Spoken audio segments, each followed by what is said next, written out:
Hello, everybody. I'm just going to make this video quick for those of you that were not able to attend any of our informational meetings. I know some people aren't signed up for RCS, some are on vacation. And so I'm just going to make this short and sweet. Hopefully, those meetings went around an hour long. I'm going to try to keep this less than that. And I'm also going to withhold some information that was said in those meetings, just because that's only for our union only, and for the public to see that, I don't think it'd be quite appropriate. So I'm going to keep this as effective as possible and try to touch all the points that you guys need to know. The first thing that you're going to see on our memorandum of understanding, this is what was handed out to people. The actual MOU that we signed, and then also some bullet points on some layoff information, as well as some unemployment application and some other information on how to do that. The first thing that we were able to obtain, and point number one on our MOU, was the effective date of the idle of the plant shall be May 24th, 2025. We were able to obtain 4 extra days in filling out that last week on the end of the warrant period. We were served March 20th, so therefore 60 days after that would have been May 20th. So your last day of worked and hours worked will be May 24th, so that you're going to have a full week of pay going into that first unemployment week, which would have been and will be May 26th. This is something the company gave us. It wasn't something they had to do, so this was a positive gesture from the company, and we were very appreciative for that. Should the production at Menorca be restarted, the parties will meet to discuss. That's pretty self-explanatory. When there's a need for our pellets again, when there's a need for us to come back, the company is going to come to the union. They're going to communicate that to us, and we're going to work together in that process of onboarding, most likely our millwrights, especially what's happened in the pit, to get those pumps back and start getting our facility back in working order, and most likely have to do that outage that we were going to do, and that was scheduled during this warrant period. Staffing level. The parties agree to discuss changes to staffing level as increases or decreases occur. During this entire negotiation period, we as a union were preparing for potential layoff idle, something similar to '09. It was clear through our conversation as Chad and I were served the notice by Rob Fisher and Nick Bukema that this was going to be something different. This was a complete idle and not just a maintenance layoff. And so the staffing level didn't deviate too much from what Mr. Fisher had told us. He said around 16 or in the teens, and that level has stayed. There's 18 people that are going to be retained during this. That is also going to be under scrutiny as the weeks and months wane on after the warrant period. There's going to be conversations, and it is the company's intent to get that number even lower. As a union, we're not thrilled by it, not thrilled by this entire situation, but with the staffing level and with this clause in our contract, that we'll both have the opportunity to discuss this before anything happens. Vacation. There were so many questions on vacation. I know that was the biggest amount of questions I received, as well as many on the team. And while the vacation deal that we were able to obtain was not exactly what we wanted, it's at least something that provides a few options for all of you. Right now, all your vacation that is scheduled in this warrant period of time is frozen. It cannot be moved, including myself. Right now, I'm technically on vacation. And so that vacation I had picked at the start of the year, and so it was stuck here, and so I'm just basically paid out as if I was on vacation. You're not getting my regular rate of pay on top of that. And so all that vacation, if you took fishing opener any weeks in May, that vacation stays. It will be paid out to you as if you were going on vacation, as if everything was normal. Vacation after May 24th, you should view that, and it is unscheduled. So if you even had vacation in June or July or anything like that, that vacation becomes unscheduled as of May 24th, as of the date of the idle and the end of the warrant period. So all that vacation is unscheduled.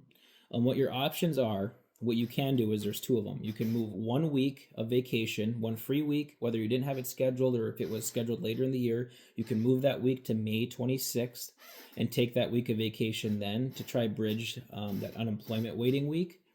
Right now, it will be considered income through the state and IRS, so I would definitely consider that and be made aware of that. So that's going to push your waiting week out another week, if I'm understanding unemployment correctly. So that first week of June is going to be a waiting week if you move your 1 week of vacation and cash it into that May 26th week. You can also move vacation into the warrant period. So if you had vacation in November and you had other free floating weeks and you wanted to take 3 weeks in May off, or put those weeks there, you can do that. You will not get your regular rate of pay, but you'll get, let's say you put 3 weeks in May, the first week of May, second week, third week, you will get paid those as if you were on vacation. There's some, if you want a larger check going into unemployment, that's one way to do that, but you're already getting paid anyways to stay home for most of you. So I just strongly consider that option and just weigh both of those out. That being said, any vacation that you have, if you do not choose to put 1 week of vacation in the UI waiting week on May 26th, if you do not choose to put vacation into May or what's left of April, all that vacation will be paid out to you between the period of December 1st and December 15th. To my understanding, it will be a lump sum. They gave themselves a window to make sure they got the pay periods right. And so all your vacation is going to be pooled and paid out to you at the start of December. We as a union asked for that. We figured that going into Christmas, it would be best for you guys to have a larger chunk of money going into that, as those holidays can be expensive and with Christmas presents and travel. So the company did meet us there and they gave us that option. And so it was adopted within our MOU. I hope that's I hope that explains everything with vacation. I know there's a lot of it. So just the quick points: vacation after May 24th is unscheduled, all of it. Vacation behind May 24th, things that are in the warrant period, that stays, will be paid out to you. And your only option to move and cash in a week is either to move it into the warrant period or move 1 week and cash it into that waiting week on May 26th.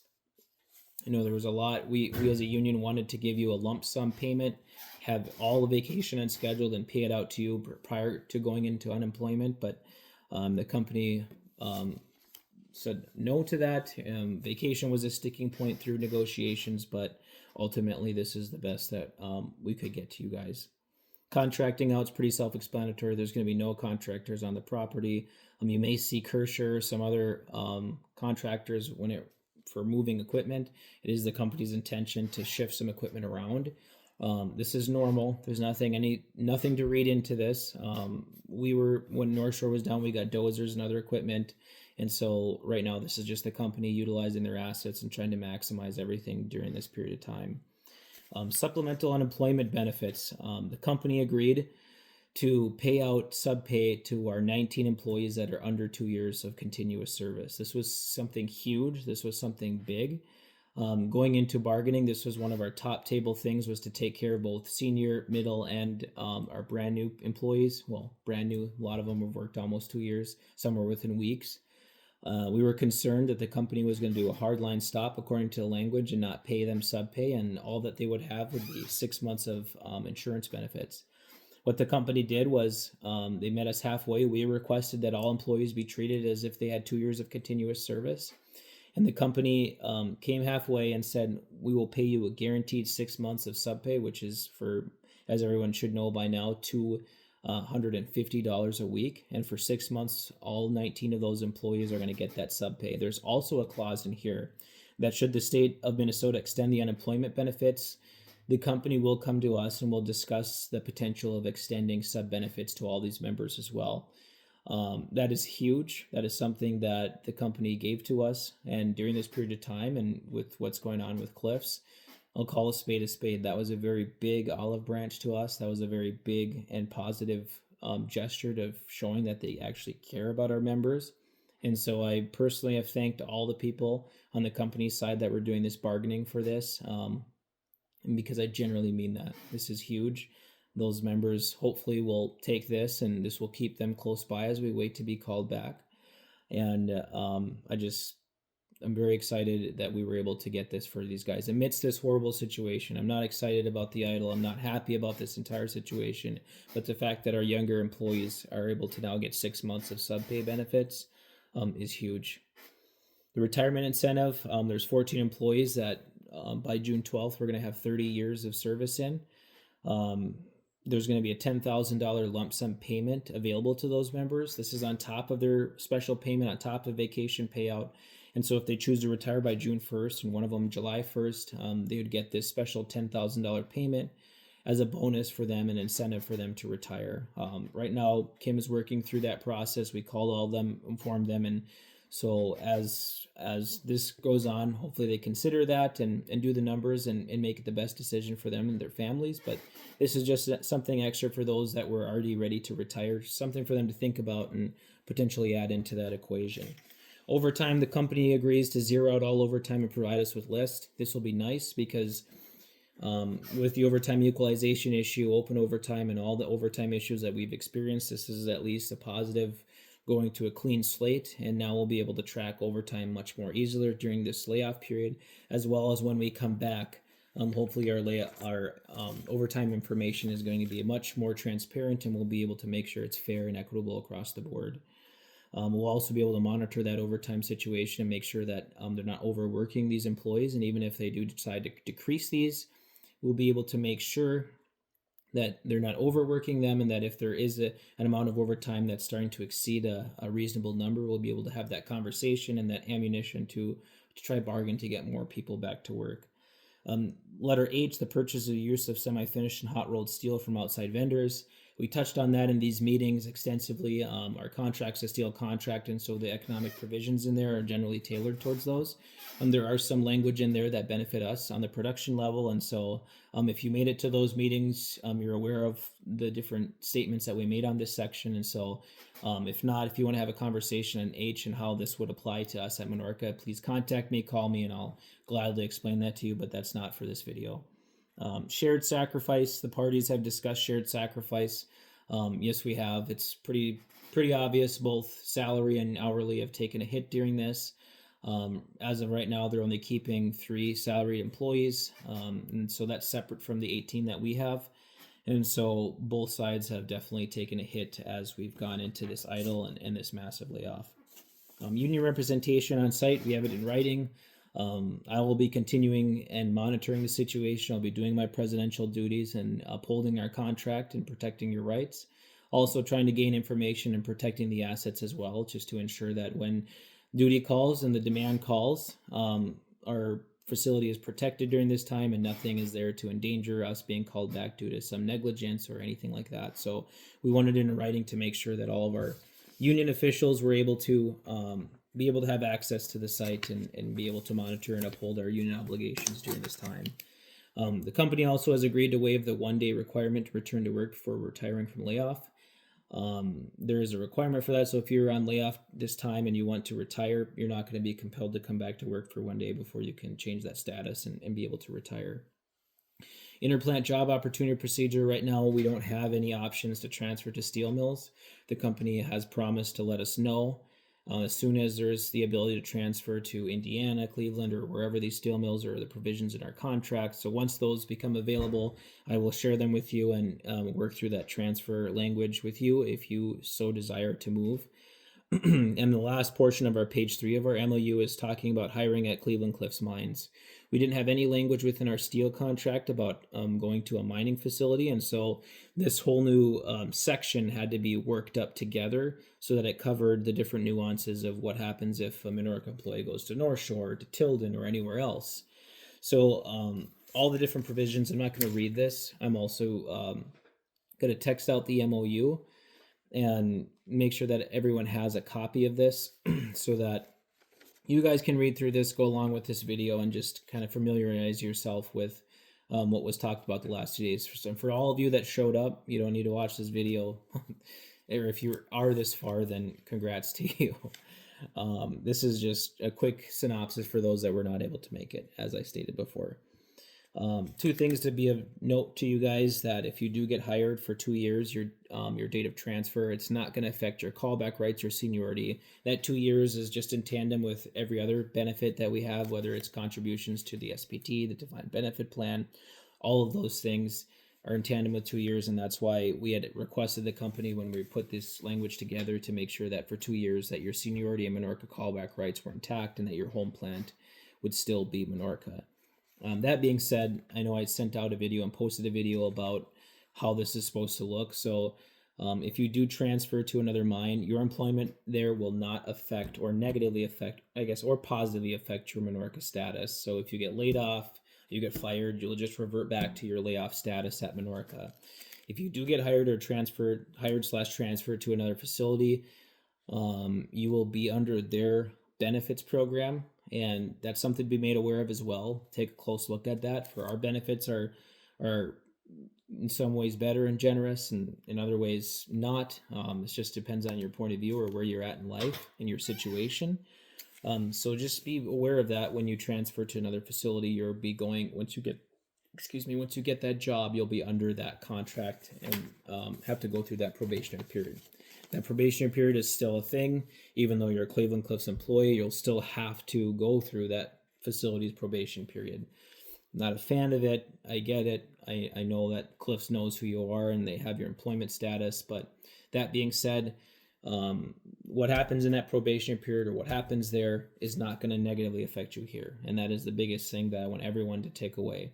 I know there was concerns about that, and I just want to rest your mind at ease that is not going to be the case.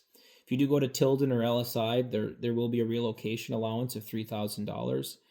I have been told it's very difficult to find housing close to Tilden, so definitely do your research and make sure that you look at everything before you move or apply. But just do all of your research in all these facilities, because it's the different markets are interesting and beyond me. I haven't even looked myself, so just do all that research before you decide to pull the trigger on moving over there, which I'm sure all of you will. When you go over there, you're going to bring your seniority status, because this is a seniority hiring. So your years of service will count towards vacation. It's just you'll probably be on the bottom and pick those years of vacation from the bottom position at these other facilities. We'll still be working through our outstanding grievances, still have regular meetings with the company, we'll still be in constant communication. So as things come up through the company, or if there's any whispers in the wind about trying to gain access or start coming back to the facility, those meetings hopefully would provide the union with that information so we can work on getting you guys back home. There is a voluntary layoff option. It's 6 months. I know there's a few people considering it, and we're working through that right now. I know Chad's been working hard through that to gain that, go through the voluntary layoff, fill out that 18-person list, and so we can usher those people on to the facility, and so we can watch to make sure that this number is actually feasible that the company has selected. That's the end of the MOU. We also handed out a different handout with certain bulletin points, just further talking through some of the different benefits that you guys have.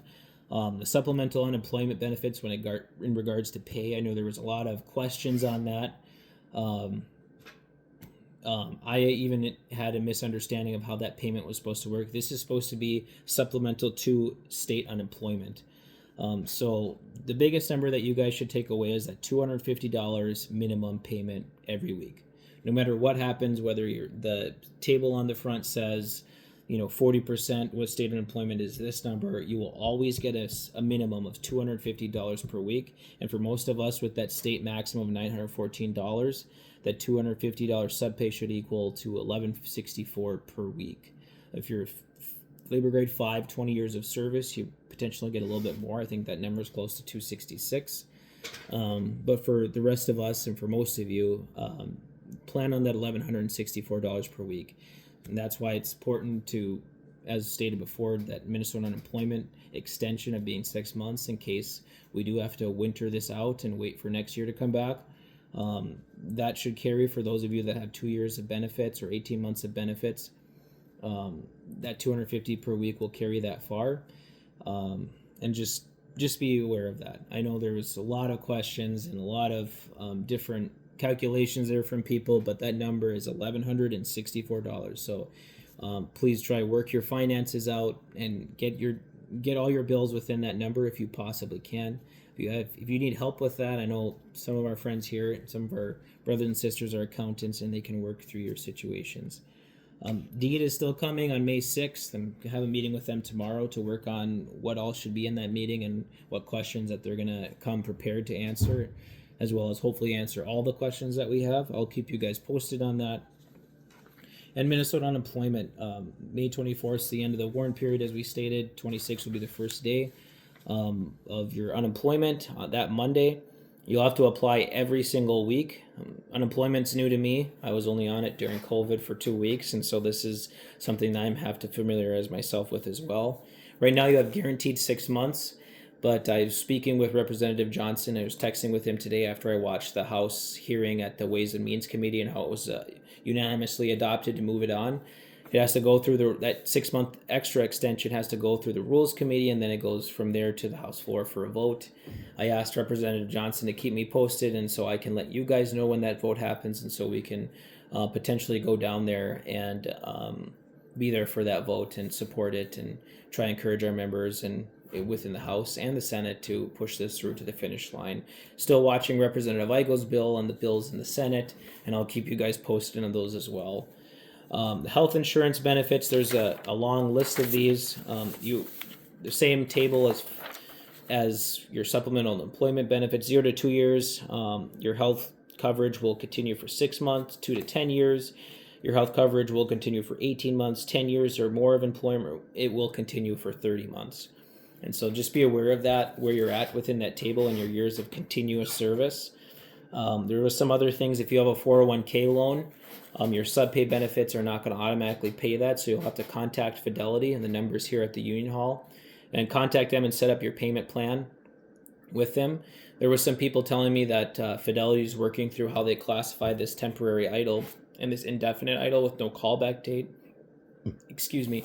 Being able to work with people to potentially not have to pay that back now or push some extension. I'm not aware of how that all works. So just contact Fidelity, tell them the situation. If you need the WARN notice to prove that you're on layoff or that your hardship is coming, that's at the Union Hall as well. And so all the resources you would need to provide Fidelity that you're on a layoff and it's indefinite should be here at the hall, and we can work with you to get those to you. Your vacation payout was touched on this. Also your pension, they are still contributing to your pension for 2 years, both pensions, the defined benefit plan and the Steelworkers Pension Trust. So no matter what you do, that is still going to happen. They are still going to contribute to those. So as we wait on this layout, those 40 hours a week plus your years of service is still gaining on that. And so just be aware of that, especially if you're close to retirement and you're maybe a year or two away. Just monitor the situation and realize that even amidst this situation, you're still going to be gaining much needed time and contributions to retirement. And the vacation payout was also on that. We touched on that within the MOU. We also walked through some unemployment and questions. There was a lot of different questions on that. So I hope this video was helpful for those of you that were not able to make the informational meetings on Monday and Tuesday of this week. There was some more details put in that I'm not putting in this video just for privacy reasons, as well as I don't think strategically it's smart. So if you want any more details on what you guys missed on those meetings beyond just the basics of this, that's just contact me. Also, when we were in those meetings, we touched on the QR codes that are I texted those out tonight.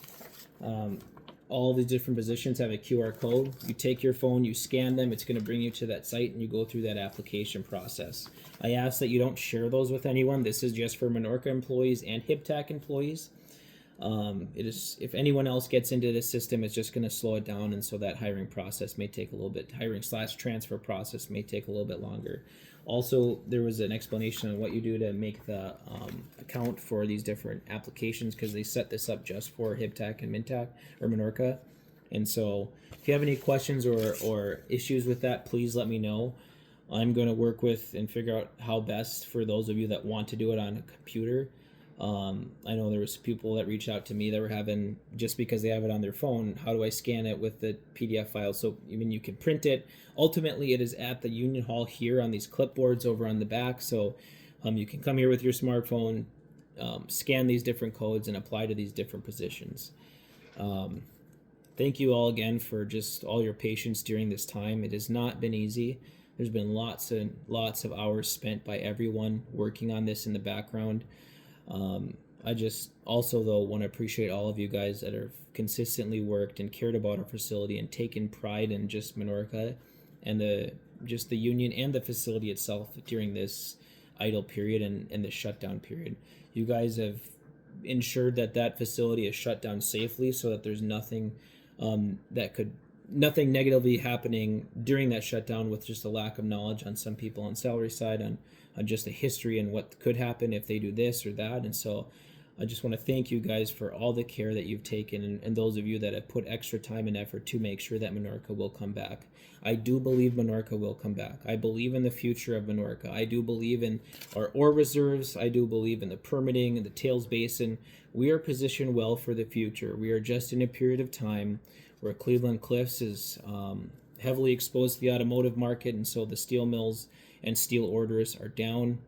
And once this economy rebounds, once the Made in America takes effect and a lot of these facilities and companies come back and bring their business back, I do believe that long term will affect us in the positive nature. It's just right now we just have to weather this storm, and we will do this together.